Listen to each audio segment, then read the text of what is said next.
Halo semuanya, saya Gilang, fisioterapi. Di video kali ini kita akan membahas mengenai fase-fase berjalan.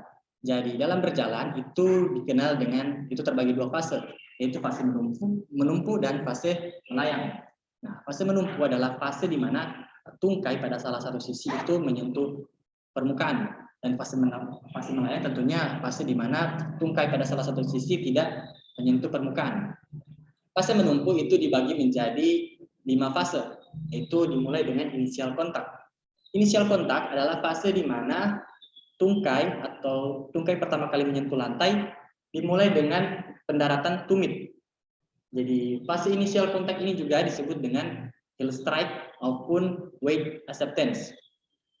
Nah, yang kedua itu loading response, itu fase loading response. Nah, fase ini di mana tungkai yang menumpu itu sudah sepenuhnya bagian kaki yang menyentuh lantai sudah sepenuhnya. Dan fase loading response ini juga disebut dengan trunk glide atau flat foot. Dinamakan flat foot karena foot itu sudah sepenuhnya menyentuh permukaan. Yang ketiga itu ada mid stance.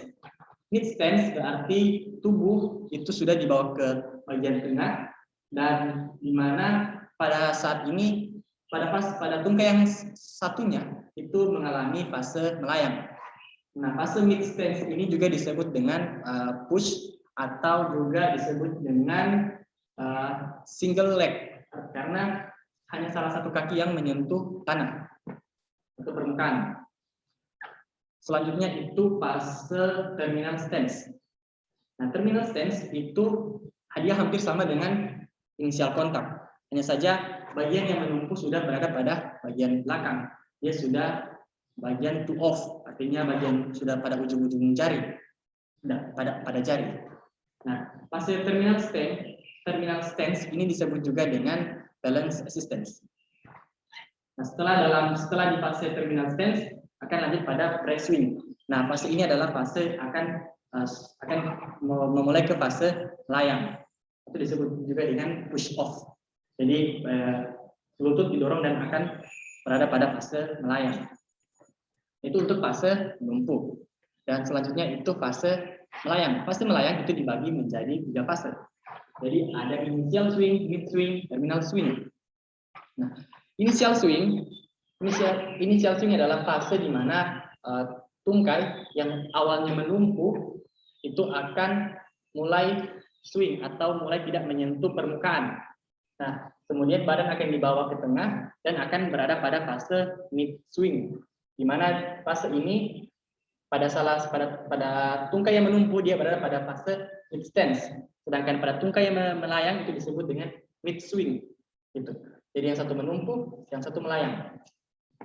Dan yang terakhir adalah terminal swing. Jadi terminal swing itu pada bagian yang melayang akan berada pada fase inisial kontak, dan pada fase yang tadinya menumpu akan berada pada fase press swing. Nah, jadi antara fase menumpu dan fase melayang pada salah satu tungkai itu saling bergantian, dan pada tungkai yang sebelah dan tungkai yang saling bersebelahan itu berbeda fase. Tungkai yang sebelah mengalami fase menumpu, sedangkan yang sebelahnya lagi mengalami fase melayang. Dan perbandingan antara fase menumpu dan fase melayang itu, fase menumpu itu sebesar 60%, sedangkan fase melayang itu hanya 45%. Hal ini dikarenakan pada fase menumpu ada fase di mana tungkai itu kedua tungkai menyentuh permukaan, misalnya pada inisial kontak dan terminal stance. Jadi kedua tungkai menyentuh permukaan, sedangkan pada fase melayang itu sepenuhnya tungkai melayang. Gitu. Jadi disebut stand fase dan swing fase. Terima kasih.